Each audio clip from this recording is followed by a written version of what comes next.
नमस्कार दोस्तों, मेरा नाम कपिल सिक्का है। स्वागत है आपका स्टडी आई के एजुकेशन प्लेटफॉर्म में। आज हम शुरू करने जा रहे हैं set 19 Indian economy current affairs June 2020 से अप्रैल 2021 की सीरीज़ का। आप स्टडी आई क्यू पे हमसे विभिन्न माध्यमों से जुड़ सकते हैं। इसके पीडीएफ्स आप @कपिल लाइव से डाउनलोड कर सकते हैं और आप मुझे @कपिल सिक्का ट्विटर पे भी फॉलो कर सकते हैं। जैसा कि मैंने प्रॉमिस किया, कॉम्प्रिहेंसिव कवरेज होगा। लगभग हम मार्च के क्वेश्चंस पे पहुंच चुके हैं, तो अगली और एक दो सीरीज़ में के क्वेश्चंस ख़त्म हो जाएंगे। उसके बाद और भी इस तरह के सेशंस आपके लिए लाए जाएंगे, तो जुड़े रहिए उसके लिए हम सबसे। और चलिए शुरू करते हैं सेट 19 को। Question 181, consider the following statement with regard to bank credit in India. Bank credit in India के बारे में आपको बताना है। ये क्रेडिट लेंडिंग की बात करता है जो वेरियस शेड्यूल्ड कमर्शियल बैंक अलग अलग सेक्टर्स में क्रेडिट डिसबर्स करते हैं। Bank credit is categorize into food credit and non food credit. ये फूड क्रेडिट और नॉन फूड क्रेडिट दोनों की कैटेगरी में आता है। Major portion of bank credit is food credit which comprises of lending made by banks to food corporation of India mainly for producing और procuring food grains. ठीक है, तो अब आपको ये बताना है कि बैंक क्रेडिट क्या है और किन किन सेक्शंस में बैंक क्रेडिट जो है वो ज़्यादा डिसबर्स रहता है। तो जैसा कि आप स्टेटमेंट को समझ पा रहे हैं कि देखिए बहुत सिंपल सी बात है, बैंक क्रेडिट बहुत ज़्यादा फूड सेक्टर में तो नहीं दिया जाएगा, है ना। तो हमारे यहाँ पे मैन्युफैक्चरिंग सेक्टर, आईटी सेक्टर ज़्यादा क्रेडिट लेते हैं एज़ कम्पेयर टू एग्रीकल्चर या फूड प्रोसेसिंग या फूड सेक्टर।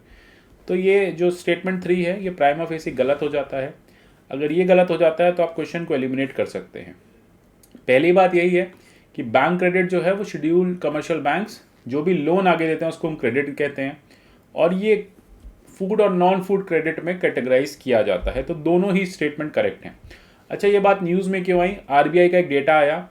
उस डेटा में आरबीआई ने फरवरी 2021 और जनवरी 2021 का एक कंपैरिजन दिखाया था, और ये बोला कि जो बैंक क्रेडिट है वो नॉन फूड सेक्टर में बढ़ता जा रहा है। ठीक है, तो ये इंपॉर्टेंट बात हो जाती है कि food credit indicates lending made by banks to food corporation of India.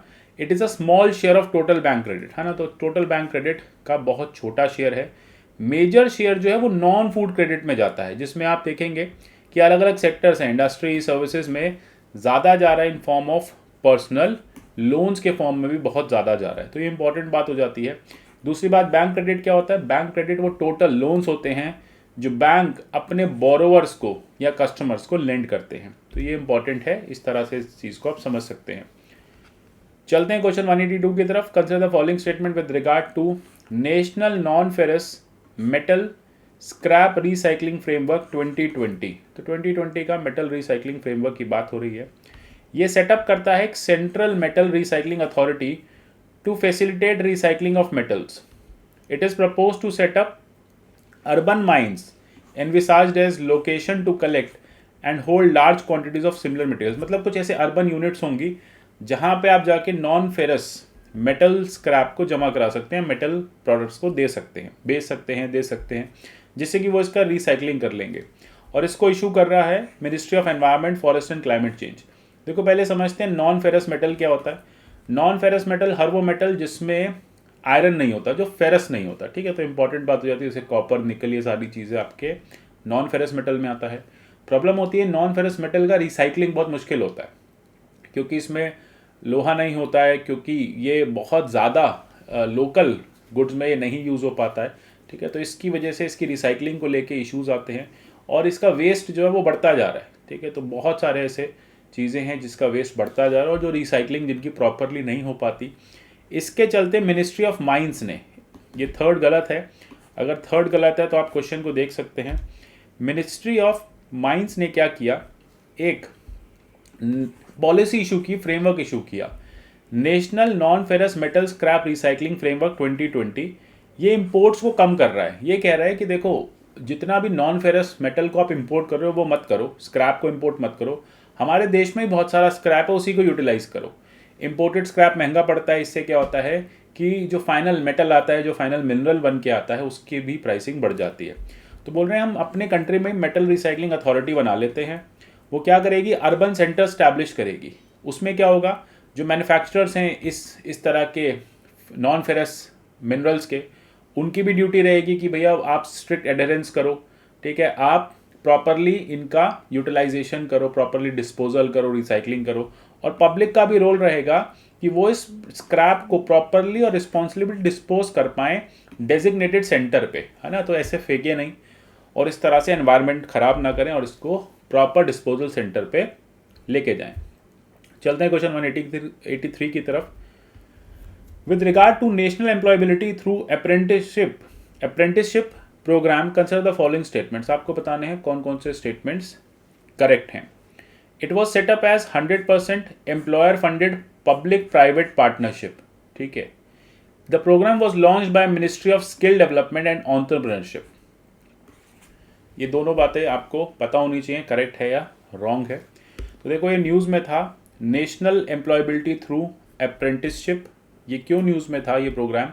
क्योंकि बात चल रही है स्किल इंडिया की, बात चल रही है लोगों को ज़्यादा से ज़्यादा नौकरियां देने की, उनकी एम्प्लॉयबिलिटी बढ़ाने की। देखो प्रॉब्लम एक तो है कि देश में एम्प्लॉयमेंट नहीं है, बिल्कुल बहुत बड़ी प्रॉब्लम है। दूसरी प्रॉब्लम ये है कि जो एम्प्लॉयमेंट है या जो लोग एम्प्लॉयड हो रहे हैं वो उस इंडस्ट्री की नीड्स को भी सेटिस्फाई नहीं करते। तो ये भी एक बहुत बड़ा मुद्दा है। तो दोनों ही बातें यहाँ पे करेक्ट हैं। कैसे करेक्ट हैं इसे देख लेते हैं कि अभी क्या हुआ। National employability through apprenticeship program जो है उसने एक लेटेस्ट एडिशन दिया, एक रिपोर्ट दी 2021 की। जनवरी जून 2021 की रिपोर्ट आई है। अब इसने क्या बताया? इसने बताया है कि कैसे कंट्री में आप ज़्यादा से ज़्यादा लोगों को स्किल कर सकते हो, कैसे बेटर एम्प्लॉयमेंट अपॉर्चुनिटीज़ क्रिएट कर सकते हैं। अब ये प्रोग्राम जो है 2014 से चला आ रहा है और 100% एम्प्लॉयर फंडेड है ना। तो जो एम्प्लॉयर है, जो भी पर्सन रिक्रूट करेगा, जो कंपनी रिक्रूट करेगी, वो इसको फंड करेगा पीपीपी मॉडल पे, पब्लिक प्राइवेट पार्टनरशिप पे। इसे ministry of skill development and entrepreneurship and team lead skills university, जो कि गुजरात में इन्होंने मिलकर लॉन्च किया था। ये बेसिकली एक मिशन चलाती है जो स्किल्स को प्रमोट करने की बात करती है। It is in accordance with national employability enhancement mission of AICTE, ठीक है। तो AICTE में क्या होता है? देखो प्रॉब्लम ये आती है कि बाहर से जो कंपनीज आती हैं हमारी कंट्री में, वो कहती हैं कि देखो लोग तो बहुत अवेलेबल हैं, हम उनको एम्प्लॉयमेंट दे भी दें, लेकिन वो हमारी कंपनी के स्टैंडर्ड्स पे खरे नहीं उतरते। आपने इंजीनियरिंग तो करा दी पर ये इंजीनियर्स हमारे किसी काम के नहीं हैं, ठीक है। तो ये एक बहुत बड़ी बात है। ये जो मिसमैच है, जो रिक्वायरमेंट है इंडस्ट्री की और जो स्किल्स हैं लोगों के पास, उसको मिनिमाइज़ करने के लिए प्रोग्राम लाया गया है। इसे अभी क्यों लॉन्च किया गया? क्योंकि अप्रेंटिसशिप एक्ट 1961 के कुछ चैलेंजेस थे, जिसमें बहुत बेटर तरह से स्किल डेवलपमेंट नहीं हो पा रहा था, गवर्नमेंट इंटरवेंशन बहुत ज़्यादा था, प्राइवेट पार्टनरशिप नहीं थी। तो इसके चलते ये प्रोग्राम लॉन्च किया गया। चलते हैं क्वेश्चन 184 की तरफ। Pre pack insolvency resolution process हर दूसरे दिन न्यूज़पेपर में दिखता है। ये न्यूज़ में क्यों है आपको बताना है और ये होता क्या है। It is a pre pack agreement for resolution of debt of a distress company. It is done through public bidding process. देखो बहुत सिंपल यहाँ पे टर्म आपको समझने की है, प्री पैक। प्री पैक का मतलब प्री डिसाइडेड। जब कोई चीज़ प्री डिसाइडेड रहेगी तो वो कभी बिडिंग पे नहीं जाएगी। बिडिंग का मतलब तो यही होता है ना कि वहीं पे प्राइसिंग डिसाइड होगी बिडिंग के थ्रू। 10-15 लोगों को बुला लिया जाएगा, वो लोग बिडिंग करेंगे और बिडिंग के थ्रू प्राइसेस डिस्कवरी हो जाएगी, प्राइसिंग डिस्कवरी हो जाएगी। यहाँ पे बात हो रही है कि प्री पैक है, पहले से डिसाइडेड प्राइस है। तो इसका मतलब सेकंड स्टेटमेंट गलत है, फर्स्ट सही है। A is the correct answer. देखो है क्या ये समझ लेते हैं कि एक सब कमिटी आई थी अभी, इंसॉल्वेंसी लॉ कमिटी। इसने क्या कहा है? इसने प्री पैक फ्रेमवर्क को रिकमेंड किया है IBC में। इंसॉल्वेंसी बैंकरप्सी कोड 2016 आपको पता होगा, उसी में इसने एक नया कॉन्सेप्ट दिया कि आप प्री पैक फ्रेमवर्क को भी लेके आओ। अब ये प्री पैक फ्रेमवर्क क्या है? ये कहता है कि कोई भी अगर कंपनी डिस्ट्रेस पे है, वो अपने लोन्स को रिपे नहीं कर पा रही, तो जो भी बोरोवर है और जो लेंडर है, जो बैंक्स हैं, जो भी फाइनेंशियल इंस्टीट्यूशंस है जिससे लोन लिया है और जिसने लोन लिया है, ये लोग आपस में बैठ के एक प्री डिसाइड प्राइस डिसाइड कर लें, डिस्कस कर लें और उस पर लोन को सेटलमेंट कर लें। अच्छा, कोई बाहर से भी कंपनी, अगर कोई और थर्ड पार्टी भी अगर बिडिंग करना चाहता है, थर्ड पार्टी अगर परचेज करना चाहता है उस एसेट्स को, तब भी एक अग्रीमेंट हो जाए सिक्योर्ड क्रेडिटर्स के बीच और इन्वेस्टर्स के बीच। तो डिपेंड करेगा कि कौन इन्वेस्टर्स हैं, ठीक है, वो with in the company investor हैं, बाहर से आए हैं, क्या नहीं है, वो सब एक पब्लिक प्रोसेस से बच के अपने आप में एक अग्रीमेंट कर लें और उस लोन को सेटल कर लें। देखो आइडिया यही है कि जितनी जल्दी ये जो सॉल्वेंसी है, जितनी एमिकेबली सेटल हो जाएगी, उतना ही बैंक के लॉसेस कम होंगे और उतने ज़्यादा उतनी बढ़िया मीडिएशन हो पाएगी कंट्री में, और जितनी अच्छी मीडिएशन होगी, जितना बेटर हमारा सॉल्वेंसी मेथड वर्क करेगा, उतनी ज़्यादा कंपनीज जो हैं वो इंडिया में आने में इंटरेस्टेड होंगी। प्रॉब्लम क्या होती है, कंपनीज कहती हैं कि इंडिया चले तो जाओ, कोई भी इंसॉल्वेंसी का प्रोसेस होता है यहाँ पे बहुत साल लग जाते हैं, और बहुत टीडियस प्रोसेस है, बहुत टीडियस रिजीम है, इसलिए हम इंडिया नहीं जाना चाहते। तो ऐसे सिस्टम से क्या होगा, फाइनेंशियल क्रेडिटर्स भी सेव रहेंगे, बैंकों को भी पता है कि अच्छा 100 रुपये का लोन है, कोई पर्सन आके कहता है, कोई और इन्वेस्टर कहता है कि यार मुझसे ये लोन 80 रुपये में मुझे बेच दो, ठीक है, तो आपकी 100 रुपये के आपका लोन है, एसेट्स 100 रुपये के हैं, आप मुझे एसेट्स 80 रुपये में बेच दो। बैंक ने 20 रुपये का हेयर कट दे दिया, बैंक कहता है ठीक है यार हेयर कट ले लेते हैं, 20 रुपये का लॉस ले लेते हैं, कोई दिक्कत नहीं है, 80 रुपये तो घर आ रहे हैं ना। इसी के चलते ये प्री पैक एक अग्रीमेंट है जो IBS के प्रोसेस को, हमारे इंसॉल्वेंसी बैंकरप्सी के प्रोसेस को और बेटर करेगा, ठीक है। तो ये गवर्नमेंट ने कॉन्स्टिट्यूट की थी sub committee of insolvency law committee, ये जून 2020 में की गई थी अंडर MS साहू, ये ध्यान रखना, to make recommendation on pre pack insolvency resolution process. अब इंडिया में देखो बेनिफिट क्या होगा कि फाइनेंशियल क्रेडिटर्स अगर एग्री कर जाएंगे पोटेंशियल इन्वेस्टर्स में, तो सीधा आपको अप्रूवल लेना है रिजोल्यूशन प्लान का from national company law tribunal, ठीक है। बस इतना ही करना, IBS के चक्कर में नहीं पड़ना, आपको कोर्ट के चक्कर नहीं काटने, और इंसॉल्वेंसी हो जाएगी। चलते हैं क्वेश्चन 185 की तरफ। Consider the following statement with regard to purple revolution. News में था, पता होना चाहिए। ये बात करता है सेफ्रन कल्टीवेशन की। देखो पर्पल और सेफ्रन है, थोड़ा सा क्वेश्चन पे ध्यान देना। Aims to support domestic aromatic crops. Aromatic मतलब जो बहुत खुशबू देते हैं, है ना, जो फ्रेगनेंस बेसिस पे होते हैं, जैसे परफ्यूम इंडस्ट्री वाले। एग्रो इकोनॉमी को सपोर्ट कर रहा है। ये स्कीम अरोमा मिशन के अंडर काम करेगी।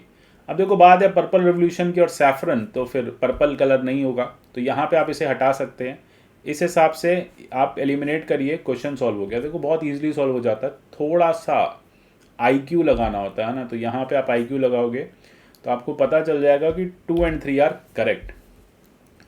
अब ये चेंजेस कहाँ आ रहे हैं, देखो ये लेवेंडर है, लेवेंडर को पर्पल रेवोल्यूशन से जोड़ा जा रहा है because of the colour of the lavender. अब कैसे, यहाँ पे पर्पल रेवोल्यूशन में जितने भी फार्मर्स हैं जम्मू कश्मीर में, डोडा डिस्ट्रिक्ट या उस एरिया के जहाँ पे ये ग्रो हो सकता है, उनको मेज से लेवेंडर कल्टीवेशन पे शिफ्ट करके देखा गया, और जैसे ही शिफ्ट किया तो पता चला उनकी इनकम में बहुत मल्टीफोल्ड राइज हुआ है। वो लोग खुश हैं इस तरह के एग्रीकल्चर से, और इससे देखो एरोमा इंडस्ट्री को भी बेनिफिट हो रहा है कि ये जो हम इम्पोर्ट करते हैं इस तरह के प्लांट्स, एरोमेटिक प्लांट्स, ये हमें अब कंट्री में ही मिलेंगे, सस्ते दाम पे मिलेंगे, उनको भी इनकम मिलेगी, और इससे फ़ायदा आपकी कंप्लीट एग्रो इकोनॉमी को है। तो इसमें ये बेनिफिट्स है। लेवेंडर का यूज़ हम देख लेते हैं। लेवेंडर से लेवेंडर ऑयल बनता है, और लेवेंडर ऑयल से जो वाटर निकलता है, जो लेवेंडर ऑयल जो होता है उससे इंसेंस स्टिक्स बनती है। तो इंसेंस स्टिक्स मतलब ये जो आपकी धूप बत्ती अगरबत्ती होती हैं, तो इसकी एक बहुत बड़ी मार्केट है भारत में। इसी के चलते एक CSIR का अरोमा मिशन भी पढ़ लेते हैं। एक CSIR या अरोमा मिशन चलाता है। ये क्या कहता है कि देश में सुपीरियर वैरायटी को डेवलप करो एग्रो टेक्नोलॉजीज़ के साथ, वैल्यू एडिशन करो एरोमेटिक क्रॉप्स का, लोगों को स्किल्स दो, इंटेलेक्चुअल प्रॉपर्टी भी जनरेट करो, जिससे कि ये भैया हमने ये प्लांट अपने यहाँ ग्रो किया है, हमारा ही एक्सक्लूसिव प्लांट है, हाइब्रिड हमने ग्रो किया। एंटरप्रेन्योरशिप आएगी और कल्टीवेशन और प्रोसेसिंग भी बढ़ेगी। तो इस तरह से एरोमेटिक मिशन जो है वो भी सक्सेसफुल होगा, और डबलिंग द फार्म इनकम भी सक्सेसफुल होगी। देखो डबलिंग द फार्म इनकम हर जगह जोड़ सकते हो, ये मिशन आप लिख सकते हो अगर आपका मेंस का भी कोई आंसर है डबलिंग द फार्म इनकम में। चलते हैं क्वेश्चन 186 की तरफ। Consider the following statement with regard to central revenue control laboratory, है ना, CRCL, न्यूज़ में थी। अभी क्या है, it has been recognized as regional customs laboratory of world custom organization for Asia Pacific. मतलब आपकी कंट्री की जो CRCL है उसे रीजनल कस्टम लेबोरेटरी का रिकॉग्निशन मिला है। ये वर्क करता है central board of indirect taxes and customs के अंडर। देखो आपको बताना है स्टेटमेंट कौन सा करेक्ट है, दोनों ही यहाँ पे करेक्ट हैं। रीजनल कस्टम लेबोरेटरी का रिकॉग्निशन CRCL को मिला है। अब देखते हैं CRCL का काम क्या हमारे लिए, ये भी इंपॉर्टेंट है। अब ये CRCL न्यू दिल्ली में है, ये central board of indirect taxes के अंडर आती है। इसको रीजनल कस्टम लेबोरेटरी का स्टेटस मिला है। किसने दिया है, वर्ल्ड कस्टम ऑर्गेनाइजेशन ने एशिया पैसिफिक के लिए। अब रिकॉग्निशन के बाद होगा क्या, CRCL जो है वो इस तरह की एक्सक्लूसिव लेबोरेटरी बन जाएगी साउथ पैसिफिक एरिया में, एशिया पैसिफिक एरिया में। इसके अलावा ये जापान और कोरिया में भी इस तरह की 2 लेबोरेटरीज़ हैं। ये लेबोरेटरी हमारे यहाँ 1939 से चलती आ रही है। इसका काम क्या है, ये इंस्ट्रूमेंट बेस्ड टेस्टिंग करती है ना। जैसे बाहर से किसी भी तरह के गुड्स आ रहे हैं, प्रोडक्ट्स आ रही इंडिया में इंपोर्ट हो रहे हैं, या कोई भी तरह का लॉ इन्फोर्समेंट है, क्लियरेंसेज हैं, ये सारी लेबोरेटरी इन सब चीज़ों पे काम करती है। ट्रेड फैसिलिटेशन में हेल्पफुल रहती है। किसी भी तरह के केमिकल्स आते हैं, यूजुअली क्या होता है कि केमिकल्स में इंपोर्ट ड्यूटी जैसे ऊपर नीचे होती है, ए केमिकल बी केमिकल के बीच में इंपोर्ट ड्यूटी का बहुत ज़्यादा डिफरेंस है। तो इंपोर्टिंग कंपनीज जो है फ्रॉड करती हैं, वो कहती हैं हम तो बी केमिकल इंपोर्ट कर रहे हैं, जबकि होता वो ए है, क्योंकि ए पे इंपोर्ट ड्यूटी ज़्यादा होती है, बचाने के लिए वो उसको बी का मार्क लगा देते हैं। तो ये इस तरह की इंस्ट्रूमेंटेशन, इस तरह के इंस्ट्रूमेंट्स के थ्रू टेस्टिंग करके बता देती है कि हाँ देखो जो इनवॉइस आई है वो एकदम ठीक है। इससे क्या होता है, फास्टर गुड्स जो है वो मूव होते हैं और ट्रेड जो है वो इम्पैक्ट नहीं होता। अब रीजनल कस्टम लेबोरेटरी का यही काम है कि वो ट्रेड फैसिलिटेशन करती है, केमिकल एनालिसिस करती है कि टैरिफ क्लासिफिकेशन क्या होना चाहिए और कितने टैक्सेस लगने चाहिए। ये इसका काम है, दिल्ली में इस्टेब्लिश्ड है। अच्छा, इसके अलावा हमें ये पता है कि वर्ल्ड कस्टम ऑर्गेनाइजेशन है एक, 1952 के कस्टम्स कोऑपरेशन काउंसिल से इस्टेब्लिश हुई थी। ये क्या है, एक इंटर गवर्नमेंटल इंडिपेंडेंट बॉडी है जो पूरे वर्ल्ड की कस्टम एडमिनिस्ट्रेशन की एफिशिएंसी को देखती रहती है। ठीक है, तो इससे क्या आइडिया देखो ये है कि जितना आपका फास्ट कस्टम क्लियरेंसेस होंगे, कस्टम मैकेनिज्म होंगे, उतना फास्ट ट्रेड डेवलपमेंट होगा इंटरनेशनल स्फीयर में। तो यही इसका काम है वर्ल्ड कस्टम्स ऑर्गेनाइजेशन का। चलते हैं क्वेश्चन 187 पे। Consider the following statement with regard to MSME credit health index. अब बात हो रही है एमएसएमई की क्रेडिट हेल्थ की, मतलब उनका क्रेडिट, यानी अगर वो लोन लेते हैं तो कितने अच्छे तरीके से चुका पाते हैं, इसी के बारे में यहाँ पे बात हो रही है। ये इंडेक्स क्या करता है, ये प्रोवाइड करता है measure of growth and strength of MSME sector, कि एमएसएमई सेक्टर कैसे ग्रो कर रहा है। ट्रांस यूनियन सिविल एक कंपनी है in partnership with ministry of statistics and programme implementation MoSPI ने इस एमएसएमई क्रेडिट हेल्थ इंडेक्स को लॉन्च किया है। आपको बताना है कौन सा करेक्ट है, दोनों ही यहाँ पे करेक्ट हैं। अब देख लेते हैं क्या है एमएसएमई क्रेडिट हेल्थ इंडेक्स। अभी अभी आया 2020 का। उसने क्या बताया कि क्रेडिट की जो ग्रोथ है देश में बड़ी है। इसने ये भी बताया कि कैसे ये कंपनीज जो हैं या एमएसएमईज जो हैं emergency credit line guarantee scheme के चलते उनको बेटर लोन्स मिल रहे हैं, बेटर क्रेडिट अवेलेबिलिटी हो रही है। ये ट्रांस यूनियन सिविल ने स्टैब्लिश किया है, ये एक प्राइवेट कंपनी है। ये हमारी ministry of statistics program implementation के साथ। ये इंडेक्स जो है क्वार्टरली पब्लिश करता है, यानी हर 3 महीने में बताता है कि एमएसएमई सेक्टर की क्रेडिट हेल्थ कैसी है, कितना उन्होंने लोन लिया, क्या लोन को ठीक से चुका पाए नहीं चुका पाए। अगर वो लोन को ठीक से चुका पा रहे हैं तो इससे हमें ये भी पता चल रहा है कि अगर पे बैक टाइम से हो रहा है तो एमएसएमई सेक्टर ठीक से काम कर रहा है, तभी तो लोन्स वापस टाइम से जा रहे हैं। अभी क्रेडिट हेल्थ देखता है एमएसएमई सेक्टर की कौन कौन से पैरामीटर्स पे, 2 पैरामीटर्स पे। पैरामीटर्स इंपॉर्टेंट है, एक देखता है कि ग्रोथ कैसी है, दूसरा देखता है कि स्ट्रेंथ कैसा है, उस सेक्टर में स्ट्रेंथ कैसी है, क्या वो सेक्टर अब इतना मजबूत है कि वो आगे लोन लेके चल पाएगा, क्या उस सेक्टर ने लोन लेके ग्रोथ देखी या एमएसएमई ने ग्रोथ देखी। तो इस तरह से 2 पैरामीटर्स पे काम करता है। आपको पता होना चाहिए कि अब आपके लिए इंपॉर्टेंट पॉइंट्स ये हैं, एमएसएमई क्रेडिट हेल्थ इंडेक्स है, ministry of program implementation statistics and programme implementation इसको छापता है, हर क्वार्टर में पब्लिश होता है। ठीक है, तो हर 3 महीने में एक बार होता है। साथ में एक ट्रांस यूनियन सिविल करके ऑर्गेनाइजेशन है, वो भी साथ में इसको पब्लिश करती है, दोनों मिलके करते हैं। इसके अलावा ग्रोथ और स्ट्रेंथ एमएसएमई सेक्टर की ये लुक आफ्टर करता है, इसी बेस पे ये आता है। अब चलते हैं consider the following statement with regard to maritime India summit 2021। ये वर्ल्ड मैरीटाइम ऑर्गेनाइजेशन ने ऑर्गेनाइज किया। Under it India aims to operationalize 23 waterways by 2020। इसका एम क्या है कि पोर्ट लेड डेवलपमेंट करो अलॉन्ग इंडियन कोस्ट लाइन। देखो इतनी बड़ी कोस्ट लाइन है हमारी, पोर्ट लेड डेवलपमेंट नेसेसरी है। 7000+ किलोमीटर की कोस्ट लाइन के लिए अगर आपके पास पोर्ट्स नहीं है तो फिर आप डेवलप कंट्री कैसे बनेंगे, विश्व गुरु कैसे बनेंगे। तो आपको बताना कौन सा इनकरेक्ट है। मैरीटाइम इंडिया समिट, देखो मैरीटाइम इंडिया समिट का वर्ल्ड मैरीटाइम ऑर्गेनाइजेशन से कोई लेना देना नहीं है। 1 इनकरेक्ट है, आपको इनकरेक्ट बताना है तो 1 ही इनकरेक्ट है, बाकी दोनों यहाँ पे करेक्ट हैं। तो ये summit ministry of ports and shipping and waterways ने कराया।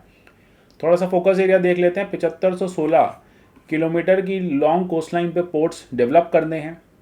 इंडिया $82 बिलियन 2035 तक सागरमाला प्रोग्राम में इन्वेस्ट करेगा। क्लीन रिन्यूएबल एनर्जी सोर्सेज को डेवलप किया जाएगा, वाटरवेज डेवलप होंगे, टूरिज्म डेवलप होगा लाइट हाउसेस के आसपास, और इंडिया जो है 2030 तक 23 वाटरवेज को डेवलप करेगा। फोकस क्या है? Upgradation of infrastructure and strengthening of आत्मनिर्भर भारत। ठीक है, तो ये इंपॉर्टेंट बात हो जाती है, एक बार देख लेते हैं।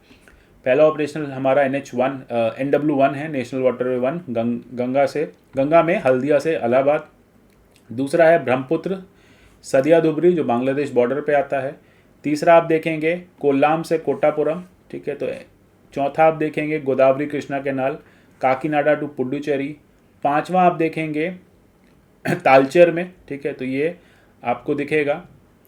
देन उसके बाद 6th आप देखेंगे बैरक रिवर पे लखीमपुर टू भांगा। ठीक है, तो ये आपको नॉर्थ ईस्ट में दिखेगा। तो इस तरह के हमारी कंट्री में 23 वाटरवेज हमें 2030 तक डेवलप करने हैं। चलते हैं 189। Consider the following statement with regard to new umbrella entities which was in recently in news. क्या क्या है? या RBI ने आइडिया फ्लोट किया है NUE का। ये NPCI का ऑल्टरनेट बनेगा और ये not for profit, no profit organization होगी जो पेमेंट सिस्टम को मैनेज करेगा। अभी हमें पता है हमारे सारे पेमेंट गेटवेज NPCI मैनेज करता है, चाहे वो ATM हो, बैंक ट्रांजेक्शन हो, सब national payment corporation of India, FASTag है, ये सब NPCI के अंडर आते हैं। NPCI RBI के साथ इसको मैनेज करता है। अभी RBI क्या कह रहा है कि आपको एक सेपरेट ऑर्गेनाइजेशन आप बना सकते हो, न्यू अम्ब्रेला एंटिटीज़। तो इस पे आपको बताना कौन सा करेक्ट है। All are correct. कैसे? देखो, ये प्राइवेट कंपनीज़ ने RBI को बोला कि हम लोग बनाना चाहते हैं, RBI बोला बना लो। ठीक है, आप न्यू अम्ब्रेला एंटिटीज़ बना लो। RBI ने इस आइडिया को ओके कर दिया। अब ये NUE क्या होगा? नॉट फॉर प्रॉफिट होगा। ठीक है, तो ये रिटेल स्पेस को, ATMs को, बैंकिंग ट्रांजेक्शन गेटवेज को, इन सब को एक साथ कनेक्ट करेगा। ठीक है, तो एक ऑल्टरनेट बनेगा NPCI का, और पेमेंट मेथड, स्टैंडर्ड टेक्नोलॉजी, सब काम NUE का ही होगा डेवलप करना। ये क्लियरिंग सेटलमेंट सिस्टम भी चलाएगा, कोई रिस्क है सिस्टम में उसको भी टाइम टू टाइम हटाएगा, क्रेडिट, लिक्विडिटी, ऑपरेशन, ये सब इसका काम होगा, और सिस्टम को प्रोटेक्टेड मैनर में चलाएगा। ये इस NUE की गारंटी है जो उसने RBI को दी है। चलते हैं 190। India's biggest solar power plant by generation capacity 100 megawatt. ठीक है, is being developed by national thermal power corporation. कहाँ पे? ये अभी फरवरी की न्यूज़ है। ठीक है, तो कहाँ पे हुआ? देखो, 2017 में मैं आपको एक हिंट दे देता हूँ, केरला में हुआ था। अब केरला नहीं है, तो आपको ये तो स्टेटमेंट, ये तो आप हटा सकते हो। बचता है तेलंगाना। तेलंगाना में है, क्या है देख लेते हैं। जैसे कि आप देख पा रहे हैं, तेलंगाना में इस तरह का बहुत बड़ा फ्लोटिंग 100 मेगावाट के आसपास का एक फ्लोटिंग सोलर प्लांट को लगाया गया है। अब ये कहाँ पे है देख लेते हैं। ये रामागुंडम में है, पेडापल्ली डिस्ट्रिक्ट, तेलंगाना में। अब इसको नेशनल थर्मल पावर कॉरपोरेशन लगा रही है। 100 मेगावाट का ये है। आइडिया क्या है? आइडिया आपका देखो, 2022 तक भारत का कमिटमेंट था कि हमें 175 गीगावाट की इंस्टॉल्ड कैपेसिटी लेके आनी है टोटल रिन्यूएबल सोर्सेज की, जिसमें 100 गीगावाट अकेले सोलर से आएगी। तो उसी की तरफ ही हमारा एक स्टेप है। फ्लोटिंग सोलर पावर प्लांट क्या होते हैं? ये फोटोवोल्टिक पैनल्स होते हैं सरफेस वाटर बॉडी पे, on the surface of water body float करते रहते हैं, जैसा कि आपको यहाँ पे दिखा कि किस तरह से ये फ्लोट कर रहे हैं। अब ये वाइबल ऑल्टरनेटिव है लैंड बेस्ड सोलर अरेज के। देखो, प्रॉब्लम क्या आती है सोलर पावर प्लांट्स में, बहुत मेजर चंक ऑफ लैंड चाहिए होता है, और अगर वो लैंड इरिगेबल लैंड है तो हम उसको ख़राब नहीं कर सकते। देखो, हमारे पास या तो रूफ टॉप्स होते हैं, ठीक है, घर की छत है, ऑफिस की छत, टेरेस, वहाँ लगा सकते हैं। नहीं तो बैरन लैंड, जैसे राजस्थान के जो बैरन लैंड है जहाँ पे खेती बाड़ी नहीं हो सकती, और जहाँ पे अराउंड 300 से 350 दिन साल में धूप रहती है, तो वहाँ पे ये सब चीज़ें प्रेफर की जाती हैं। ऑल्टरनेटिव हमें क्या लग रहा है, जो बड़े बड़े हमारे पास वाटर सोर्सेज है ना, जो तालाब हैं बड़े बड़े, वहाँ पे भी आप इनको लगा सकते हो कि ऊपर फ्लोट होते रहें। ठीक है, तो इस तरह से इनके डायरेक्शन को भी रखा जाता है कि जिससे दिन भर में लगभग 8 से 10 घंटे की धूप इन पे रहे। तो ये सारी चीज़ों को ध्यान में रखते हुए इस तरह के ऑल्टरनेटिव्स को देखा जा रहा है। तो आशा करता हूँ ये सेशन आपको समझ में आया होगा। मिलेंगे अगले सेशन में, करेंगे सेट 20। तब तक के लिए good bye, take care and God bless you all.